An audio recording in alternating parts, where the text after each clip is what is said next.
Semoga kalian suka. Suara Xiao Wutian serak. Tubuhnya yang kurus gemetar lagi. Dia melihat sosok yang muncul di langit dengan tak percaya. Itu hanya junior yang dia bantu sebelumnya, tapi sekarang turun seperti dewa. Tiba-tiba satu orang Taisu dilenyapkan, dan sisa anggota Taisu masih tidak bereaksi. Jelas mereka belum pernah bertemu musuh seperti itu sejak mereka datang ke lautan barat dunia Senshi. Sosok yang muncul langsung mengenai organ vital Taisu dengan satu pukulan, menghancurkan kristal merah di dadanya dan melenyapkan tubuh fisik di dalam armor. Setelah anggota Taisu lainnya tertegun sejenak, pelindung besi dewa palsu di tangan mereka segera memadatkan senjata masing-masing. Kemudian bergegas menuju pria yang membawa penggaris hitam besar secara bersamaan.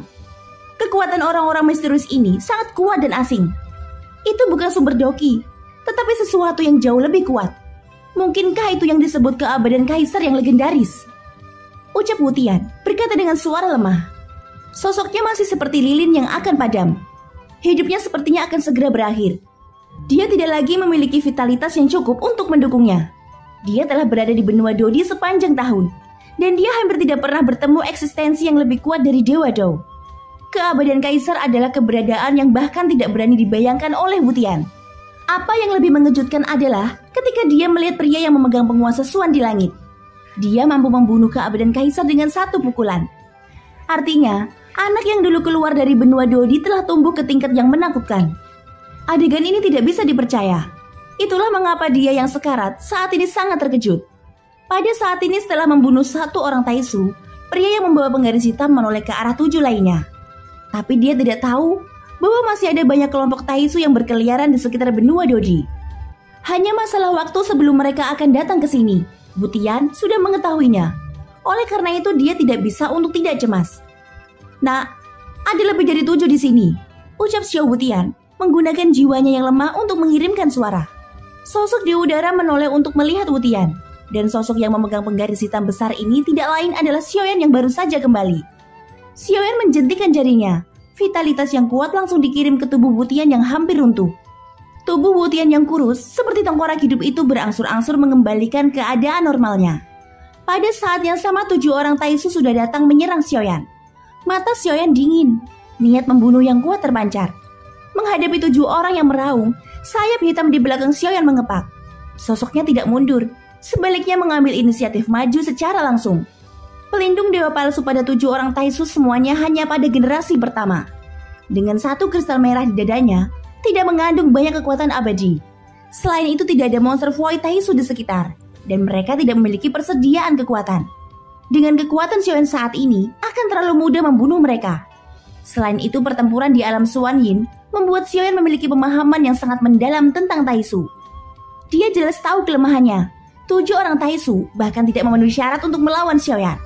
Xiaoyan bergegas menuju salah satu pria Taisu yang terdepan. Orang ini agak ceroboh. Dia bahkan belum memakai helmnya. Xiaoyan memukul perutnya dengan kaki, kemudian meledakkan kepalanya dengan tinjunya yang kuat. Saat ini Xiaoyan tidak menggunakan kekuatan apapun dari klonnya. Semua kekuatan yang dia gunakan sekarang berasal dari tubuh utamanya sendiri. Xiaoyan tidak hanya sudah menjadi keabadian kaisar langkah kedua, tetapi juga mencapai tingkat keabadian fisik. Dengan suara peng, kepala pria Taisu itu langsung meledak. Nyala api Xiaoyan membakar seluruh tubuhnya dan hanya menyisakan pelindung dewa. Setelah melakukan pembunuhan kedua, Xiaoyan menoleh tajam ke arah 6 lainnya. Singkatnya setelah kurang dari setengah batang dupa, dari 6 orang Taisu tersebut hanya tersisa 1 orang. 5 lainnya bahkan tidak meninggalkan tubuh mereka setelah kematian. Pelindung dewa palsu mereka semuanya dikumpulkan oleh Xiaoyan ke dalam cincin penyimpanan. Di laut barat ini, tidak ada orang kuat di level keabadian kaisar. Aku tidak tahu dari mana Anda berasal dan mengapa Anda terlibat dengan urusan orang lain. Apakah Anda tahu apa yang akan Anda hadapi dengan membunuh kami anggota Taisu? Ucap pria Taisu, terakhir menggertakkan giginya. Bukannya dia tidak takut mati, sebaliknya dia berpikir bahwa setelah ini dia mungkin akan dibunuh oleh pria di depannya. Xiaoyan tidak menjawab, sosoknya berbalik dan menuju benua yang rusak di bawah. Melihat Xiaoyan mengabaikannya, pria Taisu diam-diam bersuka cita. Segera pemberitahuan darurat dikeluarkan. Setelah melihat Xiaoyan pergi, pria Taisu mengambil kesempatan untuk melarikan diri dari sini. Tetapi begitu dia berbalik, sebuah telapak tangan tiba-tiba menyerang dan mencengkeram tenggorokannya. Meremasnya dengan keras sampai terputus. "Jangan bunuh dia," ucap Xiaoyan. Suara keras Xiaoyan datang dari jauh, dan telapak tangan yang memotong lehernya adalah Cimi. Setelah kembali ke Sensi, Xiaoyan melepaskannya dari 9 peti mati. Cimi cemberut, kemudian mendukung kepala pria Taisu yang terpenggal, memutarnya seolah-olah memasang kepala boneka. Teriakan menyakitkan terus terdengar dari pria Taisu. Cimi jelas menyiksanya dengan kasar. Setelah ditegur oleh Xiaoyan, jika dia merasa hatinya tidak senang, dia hanya bisa melampiaskan amarahnya pada orang lain. Pada saat ini Xiaoyan melihat lingkungan yang bobrok, ekspresinya suram. Seluruh benua Dodi hancur total. Ada banyak mayat tergeletak di benua yang rusak ini. Taisu, perang telah dimulai. Hari ini di benua Dodi, aku Xiaoyan bersumpah akan membayar semua ini dengan darahmu, ucap Xiaoyan mengepalkan tinjunya. Setelah berbicara, dia mengangkat kepalanya untuk melihat batasan di udara dan segera menepuk tahanan roh yang sedang tidur dengan mata tertutup di pundaknya. Apa ini? Ucap tahanan roh. Dia yang terbangun oleh tamparan itu ingin marah. Tapi ketika dia menatap wajah suram Xiaoyan, dia tidak berani. Jadi dia hanya bisa mengutuk dengan suara rendah. Cahaya biru keluar dari matanya, langsung menembus penghalang di udara. Pembatasan itu mengandung vitalitas agung, yang jelas diambil dari orang-orang benua Dodi. Wajah Xiaoyan menjadi semakin suram. Taisu tidak pernah melepaskan makhluk hidup. Di mata mereka, hanya ada sumber daya. Taisu, Taisu, ucap Xiaoyan menggertakkan giginya. Setelah pembatasan dihancurkan oleh tahanan roh, Xiaoyan mengirimkan semua vitalitas ke dalam tubuh setiap orang yang masih hidup dengan api abadi. Aura kematian secara bertahap menghilang. Xiaoyan datang di depan Wutian. Saat ini Wutian yang duduk bersila sepertinya sudah pulih sepenuhnya. Senior Wutian, apakah kamu baik-baik saja? Tanya Xiaoyan. Wutian yang duduk bersila menatap Xiaoyan dari awal hingga akhir. Sampai sekarang aku merasa ini adalah halusinasi setelah kematian. Nak, kamu akhirnya kembali. Maafkan aku karena gagal melindungi benua Doki dan benua Dodi. Tidak ada yang bisa kulakukan, ucap Wutian tanpa daya. Apa yang senior katakan? Aku tahu senior sudah melakukan yang terbaik, ucap Xiaoyan tidak mungkin menyalahkan Wutian. Alasan mengapa wajah Xiaoyan suram saat ini karena dia tidak bisa menerima pemandangan di depannya untuk sementara waktu. Sebelumnya dia menggunakan pikirannya untuk menyampaikan ke pohon dunia berulang kali. Dan pada akhirnya, pohon dunia benar-benar melakukan apa yang diinginkan Xiaoyan. Mengirimnya langsung ke benua Dodi. Melihat benua Dodi yang terkoyak, hati Xiaoyan terasa seperti dipelintir. Senior Wutian, apakah hanya ini yang tersisa dari semua makhluk hidup di benua Dodi? Ucap Xiaoyan mengerutkan keningnya. Benua Dodi yang besar awalnya memiliki populasi yang tak terhitung jumlahnya. Setidaknya jumlahnya mencapai puluhan juta. Jika memang semuanya terbunuh, seharusnya ada sungai darah yang tak terbayangkan dan mengubah benua Dodi menjadi tempat api penyucian. Tetapi pemandangan seperti itu tidak ada, dan Xiaoyan tidak merasakan aura kematian yang kuat seperti itu ketika dia datang ke sini. Wutian menggelengkan kepalanya, lalu dia berkata, 90% populasi benua Dodi telah dipindahkan oleh apa yang disebut alam dewa kuno. Aku masih ingat seorang wanita yang mengatakan bahwa dia adalah istrimu. Dia membawa semua orang mengungsi ke alam dewa kuno. Hanya saja beberapa orang keras kepala ini memilih tetap tinggal dan tetap tidak mau pergi. Tapi jangan salahkan mereka. Alasan mereka tidak mau pergi adalah karena ini adalah kampung halaman tempat mereka lahir dan dibesarkan. Ucap Wutian menunjukkan ekspresi tidak berdaya, dia sendiri menjadi salah satu dari mereka. Jika Wutian meninggalkan tempat ini, sejak awal mungkin nasibnya tidak akan seperti ini. Sejak Xiaoyan datang ke benua Dodi dari benua Doki, Wutian sudah ada, dan dia selalu ada menjaga benua Dodi. Jadi meskipun dia tahu bahwa dia akan menghadapi bahaya kematian sekalipun, Wutian tetap tidak pernah meninggalkan benua Dodi. Setiap orang memiliki sifat keras kepalanya sendiri, dan paranoia para dewa adalah tempat hati Daonya berada.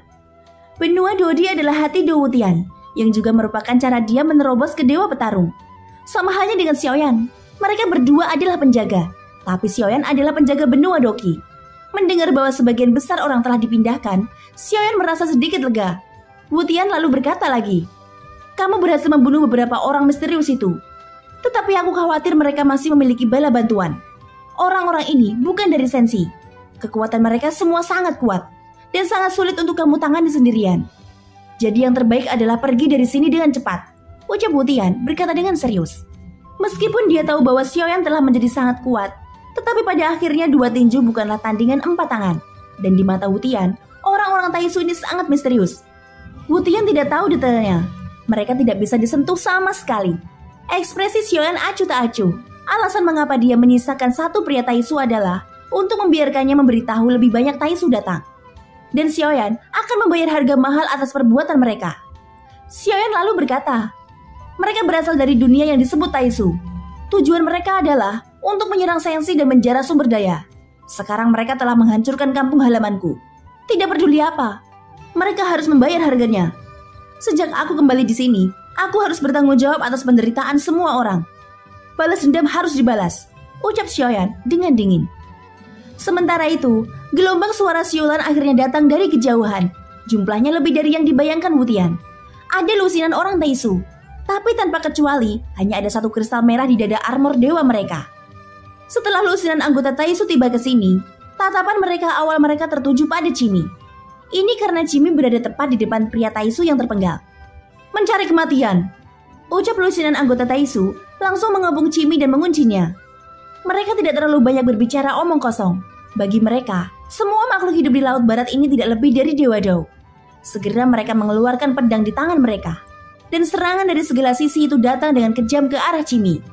Setiap pedang cahaya mengandung kekuatan abadi yang bahkan memicu suara berdengung. Merasakan kekuatan yang begitu kuat ini, nafas Wutian menjadi sesak. Rasa penindasan yang dibawa oleh kekuatan abadi terlalu kuat untuknya. Cimi tidak terburu-buru atau bahkan mengelak. Dia hanya mengangkat tangannya ke arah serangan yang datang lebih dulu. Serangan itu ditangkap dengan tangan kosong. Apa yang terjadi berikutnya adalah pedang itu bengkok lalu patah begitu saja. Aku akan mengajarimu cara memukul yang benar, ucap Cimi, langsung mencengkeram kepala pria Taisu dengan tangan kirinya. Dengan suara peng, kepala itu pecah secara langsung. Pada saat yang sama serangan lainnya datang dari segala arah, dan tidak mungkin Cimi dapat menghentikan semuanya itu. Mereka melakukannya lebih dulu, jadi seharusnya aku bisa membunuh mereka kan? Ucap Cimi memandang Xiaoyan. Alasan mengapa Cimi tidak langsung melakukannya adalah karena omelan Xiaoyan sebelumnya. Wutian menatap Xiaoyan yang menganggukkan kepalanya. Dengan persetujuan Xiaoyan, ada ledakan keras berturut-turut. Tubuh Taisu terlempar kemana-mana. Bahkan ada juga tubuh yang terpotong terlempar dengan keras dan menabrak orang Taisu terdekat. Terdengar suara teredam, kekuatannya sangat menakutkan. Pemandangan ini sangat tragis. Meskipun mereka mengenakan pelindung dewa palsu, itu masih berakhir menjadi kabut darah. Beberapa Taisu lainnya sangat terkejut saat melihat ini. Segera kengerian secara bertahap muncul di mata mereka. Mundur, kita bukan lawannya, ucap anggota Taisu segera menghentikan tubuhnya. Tanpa ragu-ragu lagi, mereka melarikan diri dengan sangat cepat. Cimi mengambil langkah ke depan dengan santai, tapi saat berikutnya kecepatannya sangat cepat dan semakin cepat. Setiap dia melesat, dia selalu menangkap satu persatu pria Taisu. Hanya ada kematian. Pukulan tanpa senjata yang dilakukan Cimi bahkan lebih menakutkan. Setiap kali tangan dan kakinya mengenai tubuh pria Taisu, itu langsung mematahkan organ dalamnya secara langsung. Tidak ada yang tahu kekuatan menakutkan macam apa yang diperlukan untuk melakukan itu. Bahkan mata Xiaoyan pun berkilat karena takjub. Tetapi hanya Xiaoyan yang tahu bahwa tubuh fisik Cimi adalah keabadian fisik bintang 8 yang kuat. Bagaimana mungkin pelindung dewa palsu generasi pertama mampu menahannya? Setiap kali Cimi bergegas mengejar, akan selalu ada jeritan singkat sebelum terjadi ledakan darah. Mata Xiaoyan tenang, dia tidak terlalu terkejut dengan kekuatan Cimi. Sesaat kemudian tanpa kecuali puluhan orang Taisu semuanya dihabisi oleh Cimi sendirian. Baru kemudian dia kembali dari kehampaan dengan ekspresi bangga di wajahnya, seolah minta pujian dari Xiaoyan. Siapa dia? Kekuatan macam apa itu yang dapat dengan mudah menghancurkan eksistensi dari dunia Taisu? Tanya Wutian dengan takjub. Dia bukan orang baik. Itu hanya kekuatan yang dicuri, ucap Xiaoyan berkata secara langsung. Mata Cimi langsung melebar ketika mendengar ini. Mengapa orang jahat itu menggugatnya lebih dulu? Tetapi melihat mata dingin Xiaoyan, Cimi masih tidak berani membantah. Ekspresi Wutian menjadi aneh ketika mendengar kata-kata itu. Dia ingin tahu tentang bagaimana kekuatan yang begitu kuat dicuri. Dan orang ini tidak berani menyangkal setengah kata di depan Xiaoyan. Wutian tidak bisa membantu, tetapi bahkan lebih terkejut. Seberapa kuat kekuatan Xiaoyan sehingga bisa membuat orang kuat semacam itu tunduk padanya. Cimi, pergi di luar pembatas untuk melihat-lihat. Taisu masih memiliki bala bantuan, ucap Xiaoyan. Cimi mengangguk setelah mendengar itu. Karena dia telah memilih untuk menyerah, maka hal-hal inilah yang harus dia lakukan. Xiaoyan mengatur apa yang harus dilakukan. Cimi tidak mengatakan sepatah kata pun. Sosoknya terbang tinggi ke langit, dan dia menghilang dalam sekejap mata. Suasana di sekitar menjadi hening. Xiaoyan melihat pemandangan bobrok di sekelilingnya. Dilihat dari sejarah alam, benua Dodi setidaknya adalah alam tingkat menengah. Tapi sekarang semua benua Dodi telah direbut oleh Taisu. Benua Dodi telah kehilangan vitalitasnya dan telah direduksi menjadi alam mati. Hanya masalah waktu sebelum runtuh dengan berlalunya waktu. Tahanan roh, buat batasan yang bisa menyembunyikan benua kecil ini, ucap Xiaoyan menepuk tahanan roh dari lengan jubahnya. Mata tahanan roh yang mengantuk itu muncul. Cahaya biru di matanya melonjak ke langit, dan runa biru besar muncul di atas benua yang rusak, kemudian menyelimuti seluruh benua yang rusak. Setelah selesai melakukan ini, tahanan roh masuk lagi ke dalam lengan jubah Xiaoyan.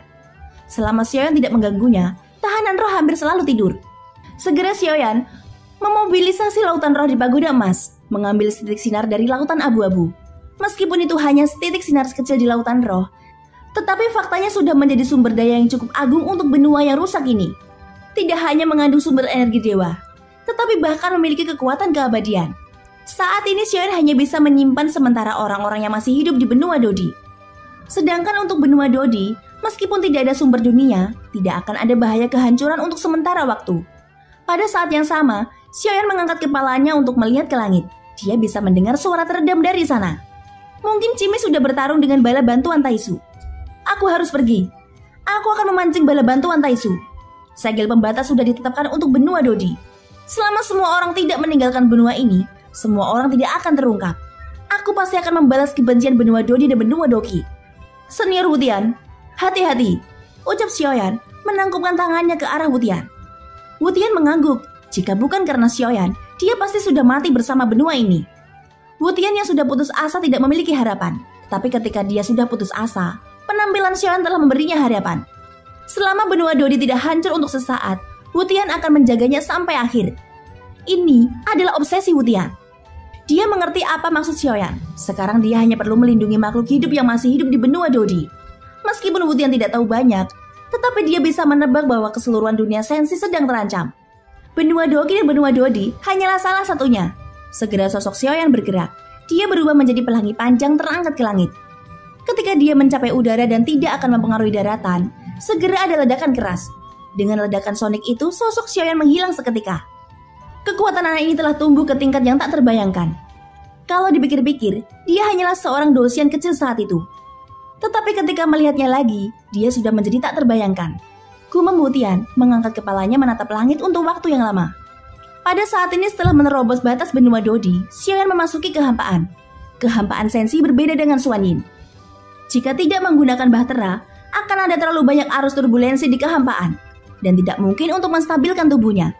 Bahkan keabadian kaisar membutuhkan bahtera untuk menyeberangi kehampaan sensi. Kalau tidak, mereka mungkin masih tersapu oleh badai kehampaan. Tetapi ada jenis keabadian yang tidak takut sama sekali, yang bisa langsung menyeberangi badai kehampaan dengan tubuhnya. Itu adalah tubuh keabadian fisik yang telah ditembus oleh Xiaoyan. Seseorang dengan kekuatan keabadian fisik bisa mengabaikan sebagian besar badai kehampaan dan turbulensi, seolah-olah seperti berjalan di tanah datar. Setelah Xiaoyan keluar dari benua Dodi, dia melihat binatang besar seperti buaya muncul dalam kehampaan. Di atas buaya itu terdapat hampir 100 anggota Taisu. Semuanya datang untuk mengepung Cimi, dan yang terakhir langsung menyerang beberapa orang Taisu dengan kekuatan absolut. Ayo pergi, jangan melawan mereka di sini, ucap Xiaoyan memandang Cimi yang bersemangat tinggi. Cimi sepertinya kecanduan membunuh, tetapi ketika dia mendengar perintah Xiaoyan, mau tidak mau dia menghentikan serangannya.